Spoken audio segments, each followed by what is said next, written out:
have a booming voice. Do it. Yeah. Sweetheart's the field house. Stop it. You had a booming voice before you started coaching for McKinley.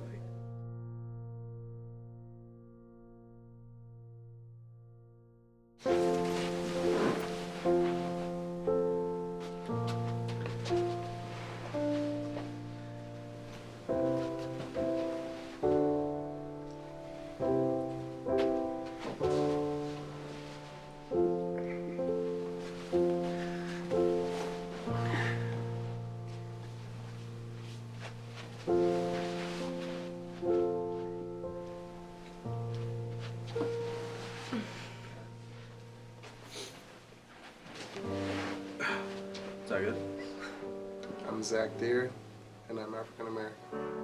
Hi, my name's Andrew Fee, and I'm Asian. I'm Monique Villasenor, and I'm Mexican. My name is Jalen McGill, and I am African American. Hi, my name is Lee Tong Chan. I am Asian. My name is Rachel Richenberg, and I'm Caucasian. I'm Hannah Ferguson, and I'm half black and half Korean. My name's Charlie Avila, and I'm Mexican, Salvadorian, and Chinese.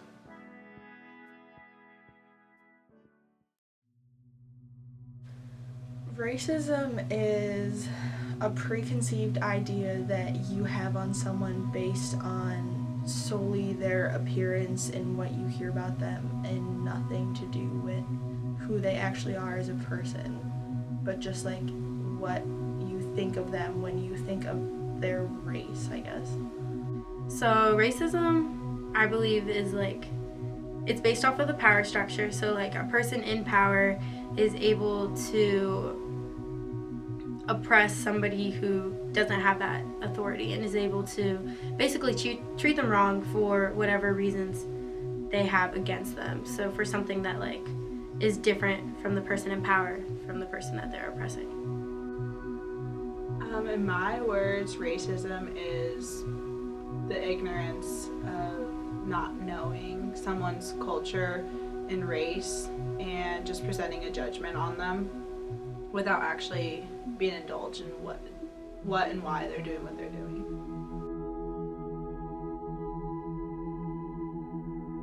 I do, but this type of racism that exists now, in a way, is more so different.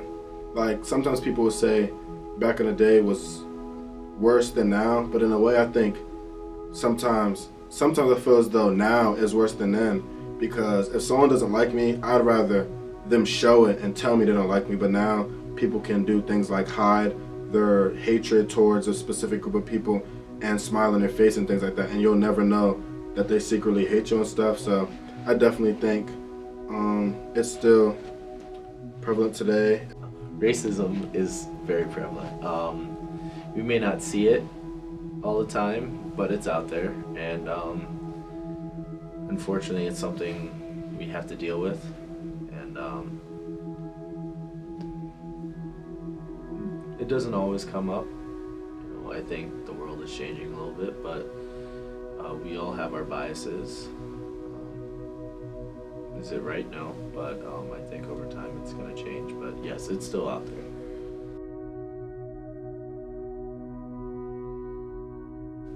Yeah, I was shouted at once. So you F off, you foreign freak, something like that. Yeah, and myself. Monique, my mom, and my sister were getting coffee. We were at Starbucks, and these ladies were kind of just staring at them, I guess. What Monique told me, and I guess they heard them say "Oh geez, I guess they let anybody in here," remarking to them. Yeah, so whenever my parents walk together, they just get looks because they're weird. My dad, he's a black man. He low-key looks like Urkel, and then my mom's this short little Asian woman, and you just don't see that every day. So they get a lot of looks, and there's been situations where people treat them differently just because of how they look and how they're perceived. Yeah, a little bit. like I said before, you experience racism all across the board. With those demographics in mind, maybe a little bit. Not trying to, and not everyone is racist, you know. And just because you're in that type of demographic doesn't mean that you're gonna be racist. I feel like the people that have grown up a little bit more privileged are a little bit more racist because they're not surrounded by it, and it's not like out of like malicious intent. I don't believe, at least, but it's if you're not exposed to it, you don't know.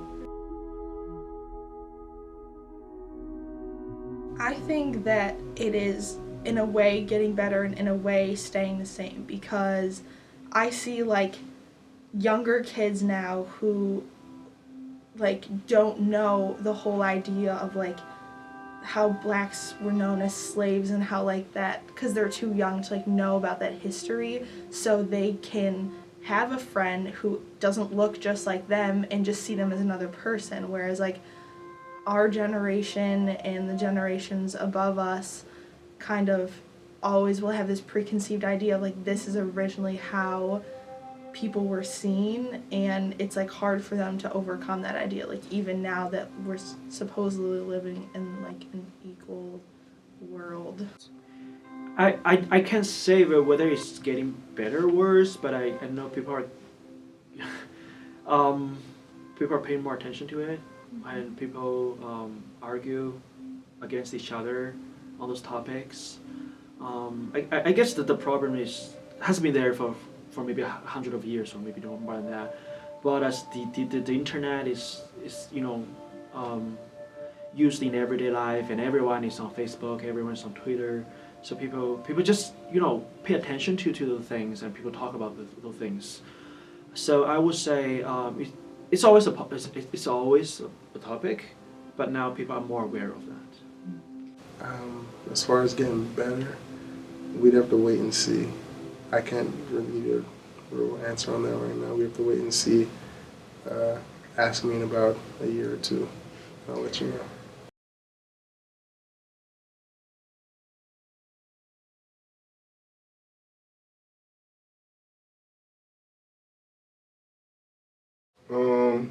The first thing I think of, I'm not gonna lie, is a black and white person. But, and going in depth, it's just two people who come from like different racial backgrounds, I guess, being together in a relationship. I think an interracial relationship is two people of different races, regardless of what the race is, just being together. What does an interracial relationship look like? It's anytime you have people who come from distinctively different backgrounds. It's a blending of cultures.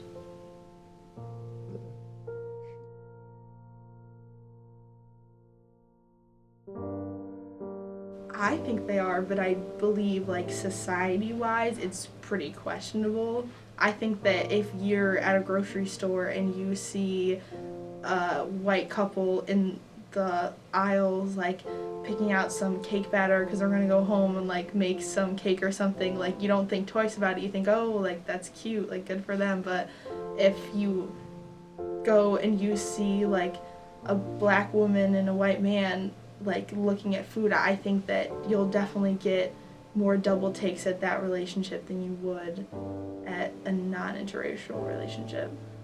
No, I don't, because let's say like Caucasian girls with the African American, everyone's probably gonna assume she acts black or only likes black guys. And then for vice versa, a black guy with a white girl, people would automatically kind of assume that he doesn't like black girls, or he may have like jungle fever and stuff like that.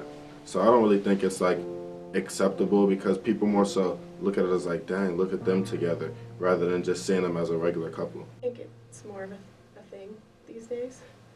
Yeah, I think it's more culturally acceptable in our current generation.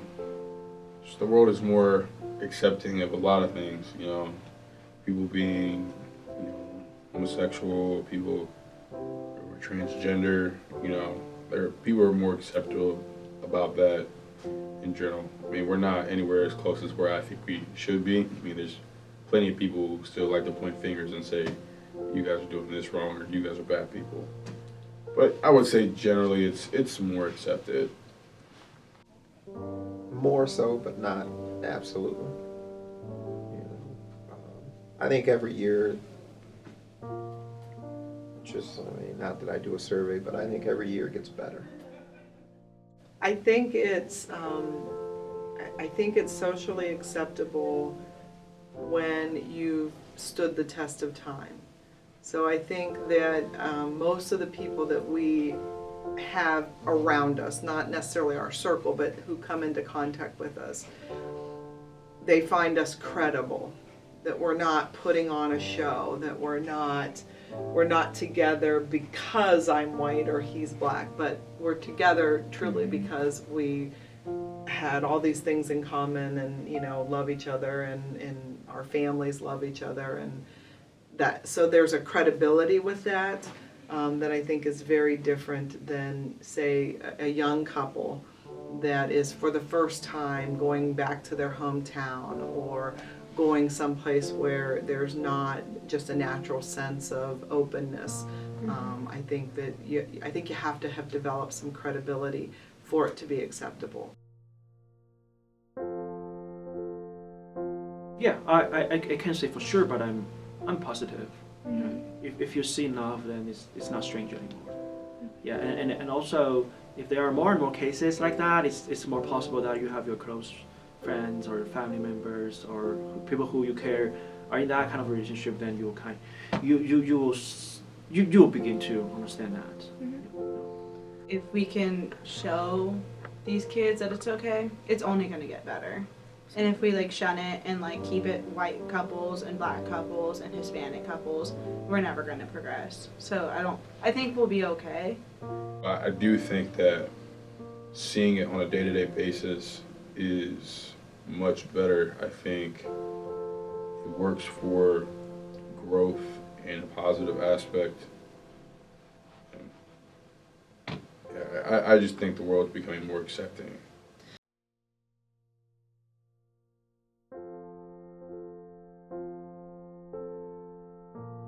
I have seen black women look at her funny. We get weird looks sometimes, especially in Alliance. People have staring problems, so you don't know. That's Could be a true. condition. Kidding. But no one's ever been overt about it. Like no one's ever came up and said anything to like both of us at the same time, or No. so. I mean, we've had issues about like people who have publicly made to me like their issues with, like, in high school I had a very good friend, her name was Lacey, and Lacey's all about black culture. She's an activist kind of girl, and when I got with Audrey, she stopped talking to me, so I was like, well, okay. My one aunt's husband, we uncovered 21 years ago when Victoria was born, is very racist, and he was fairly standoffish with us, but we didn't spend a lot of time with them, so it was okay. And we knew it. You know, there was never a secret that my uncle did not like the fact that I dated out of our race. On my mom's side of the family, the much more. I suppose the one you. Well, and that's like Victoria, you know, when she went to St. Joan of Arc, predominantly white school, and then when she went to St. Thomas, when did she get called the N-word? Sophomore. Yeah. Well, we kept waiting for it to happen, but I was probably almost her junior year before she was called the N-word. And I told her I wish that had happened. I wanted it to happen at St. Joan of Arc because I knew it was going to happen one day. And because you get it over with in the 4th, 5th, 6th grade, whatever, get it over with. This is how it is. Just get over it and go on. But when you're a sophomore, junior in high school, you know, it kind of took her back because, you know, these people are my friends and blah, blah, blah. And then all of a sudden, boom, that comes at you. So, again, I don't know what the spark was. I think in her case it was worse because they didn't say it to her or to her face. they referred to the young white boy that she was dating, and they referred to him as an N lover. And so by proxy, she's the N. And, you know, it's, I think that's even worse to me, because now you're hiding behind this thing that I was called for many, many years here at Mount Union.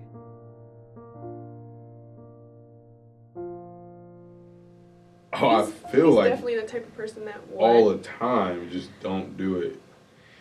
You can't really gain anything from that. It's like people are gonna think what they want to think, regardless. There's just certain people that you don't get into certain arguments with, so because it just won't make any sense. It'll be a waste of your time.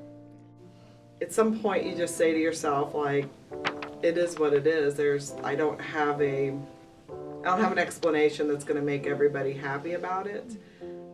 I think. Do what you want. People are gonna talk about you regardless. Do what you think is best for you and what's gonna make you happy. We talked about this earlier. Definitely, I mean, you do have to be prepared to a certain extent to realize that this is different, I guess, in a way that this person is not going to have the same cultural, like, viewpoints as you, maybe. I mean, we've never really had an issue, but we've talked about things, and, you know, when a black man gets gunned down on the street by a police officer or something like that, I mean, as knowing that could have been me or anybody in my family, I'm upset about it. And we've had conversations like that, and that's not a conversation that typically would happen between a black and a black relationship or a white and a white relationship or whatever. So I would say that definitely be prepared to absorb somebody else's culture and to be accepting and to understand that you guys are not going to agree on everything, but that's completely fine. That's relationships in general. So Yeah, you definitely have to be willing to learn. I mean, obviously, I've never experienced racism in my life, and I'm involved with a man who has, and that's something that I'm not used to. And definitely being willing to learn from knowing what your significant other has been through and what you could go through together. And, you know, you're going to have different opinions, especially on things that are happening in the world, race or not considering race. And it's important to learn from your significant other because they have a different perspective on the world. And I think that's especially true of a biracial relationship because, you know, our society places so much stress on race. So, you know, I never understood I probably will never understand what it feels like to be an African American man, but he gives me more perspective into that every day. Do you think that makes you guys stronger than a majority of same-race couples? just the way that we're able to communicate, 100%. I mean, that's one of our biggest things. We pride ourselves on being able to have those tough conversations that people are hesitant to have with their significant other. You know? I would say be open to educate people. We shouldn't have to, you know, our lives should not be the descriptor of all things interracial, but carry the burden a little bit and be willing to talk and be willing to explain and be willing to be okay that people are going to judge, and just, I think you got to let it slide. I mean, you have to, if I could fight every injustice in the world, I would, but I can't. So, you know, you got to pick your battles. And at the end of the day, I look 25 years later, and the same people who were calling me an N lover and all these other things, you know what? They went through really ugly, messy divorces all over Facebook. They've got dysfunctional families and kids, and some of them are living great lives. I'm living a fantastic life. And it does not 1 minute of my life depended on the acceptance or the agreement or the validation of those people who chose to look down their nose at me then or now. And I'm good, you know, I'm happy. yeah, just don't get caught up in other people's ugliness. Just you know, people say things. You know, people take it different ways. Some people want to get aggressive and get after that person, you know, and some people just turn away and you just don't have to deal with that person. You know, I mean, if you do have to deal with that person on a daily basis, then just kind of work it out, be professional if it's at your workplace, and yeah, don't live through other people's eyes. Just do what makes you happy. And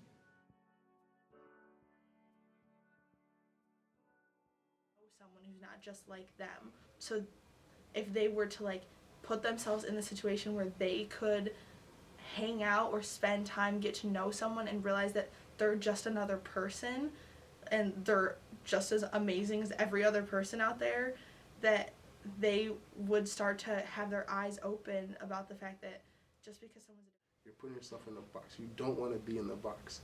You want to get out of the box. You want to explore the world. You want to learn about new cultures. That's what you want to do. That's how you learn and grow. That's what humans want to do. That's what we do as human beings. My grandma keeps telling us, she's like, I just love the diversity that comes through the store. You know, she's like, keep them coming. Like, whatever makes you guys happy is like what makes me happy. Our world's progressing. It's going to get easier, not harder.